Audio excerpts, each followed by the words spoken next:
يو ليش ما تريد الصوم؟ أجوع. رمضان كريم وكل عام وانتم بخير. تعالوا يانا خلينا ناخذكم بجولة ونشوف شلون أجواء رمضان بمحافظة النجف الأشرف. خليكم ويانا.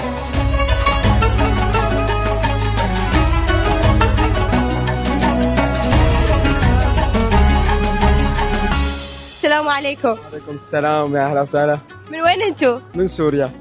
شلون قضيتوا أول يوم صيام لكم؟ والله كلش حلو يعني ومرتب، والله اجواء حلوه، وهون يعني صرنا ما صرنا زمان هنا بالنجف وفتنا وكلش حلوه والله. لا والله كان صيام كلش زين يعني، وما في لا جوع ولا عطش، بالعكس الاجواء جدا جدا حلوه بالنجف. والله انا استغربت، انا مفكر انه مثلا بعد الفطور ما نلاقي حدا، بالعكس ولا عالم كثير معجوقه، الازدحام مو طبيعي. زين شنو فطرت اليوم قولوا لنا؟ دولمه.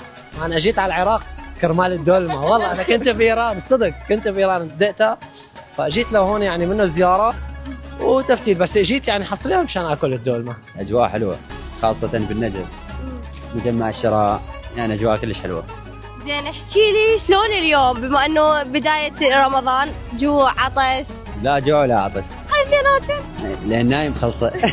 قول لي تساعد الحجيه بالتحضير السفره لو بس تصور، لو كل شيء ما تسوي حتى ما تصور؟ لا والله هم قاعدون على مود افطر. قول لي اليوم صمت لو ما صمت؟ ما صمت. ليش ما صمت؟ ما أريد أصوم. يو ليش ما تريد الصوم؟ أجوع. ليش بتصوم؟ أجوع. انت بياصم؟ أول ابتدائي؟ ما شاء الله اللسان مبين عليك، لسانك كلش يعني وكع حتى لو حبان. وحبا. لا وكع بدي يقول لي ابو وكع. والله لا جوع ولا عطش. ولا جوع ولا عطش؟ لا عاد ايش من السحر اذا لا جوع ولا عطش؟ مستحير بس مي. بس مي ولا جوع ولا عطش؟ إيه. والله هو يكون تحس برمضان يعني يكون جوع عطش، مو تشبع بطنك وتنتخم وتضل اليوم كله شبعان. اي بس مو معناته انه ما تتسحر، هم يصير؟ هاي بعد ما نتسحر. زين اوكي شنو فطرت بما انه انت ما متسحر ولا جوع ولا عطش؟ فطريت سبزي. سبزي؟ إيه. شنو علاقتك ويا السبزي؟ والله كلش طيبه. مشاهدينا الكرام، هي كانت الاجواء الرمضانيه داخل احد متنزهات النجف الاشرف. خليكم ويانا، خلينا نلتقي بباقي العوائل. حياك الله خاله. اهلا حبيبتي بعد قلبك. شلونك؟ الحمد لله والشكر. شلون كان يعني بدايه رمضان احنا نقول شلونها كانت الصيام وياك؟ الحمد لله وانا مدرسه. اي بما انه انتم مدرسه يعني تدرسين الصبح وانا كله ظهري. اوكي يعني انه تعب عليك؟ لا الحمد لله يعني لحقت الوقت الحمد لله، يعني الصبح لحقت نص الطبخه انا سويته ومن رجعت كملناها.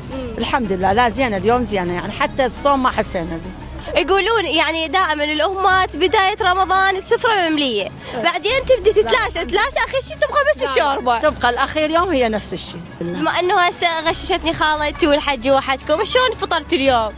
فطرنا زينين يعني شو فطرتوا؟ تنان وسبزي وشوربه. خالتي تطبخي له؟ ايه. ها يعني يقولون امهات قبل طبخهم يعني كلش طيب. خاله عمو هو يعاونني، الحج يعاوننا ويانا. اي مش الحج يعاون؟ احنا بالبيت انا وياه. زين خاله هاي يعني تشوفين رمضان هسه يختلف عن ايام قبل لو نفس الشيء؟ لا هي حلو نفس الشيء. مشاهدينا الكرام، وصلنا لنهاية جولتنا لهذا اليوم. الأجواء كلش حلوة، خصوصا أن العوائل النجفية تطلع وتقضي أوقاتها ورا الفطور. كانت وياكم دينا عماد من الثالثة، مع السلامة.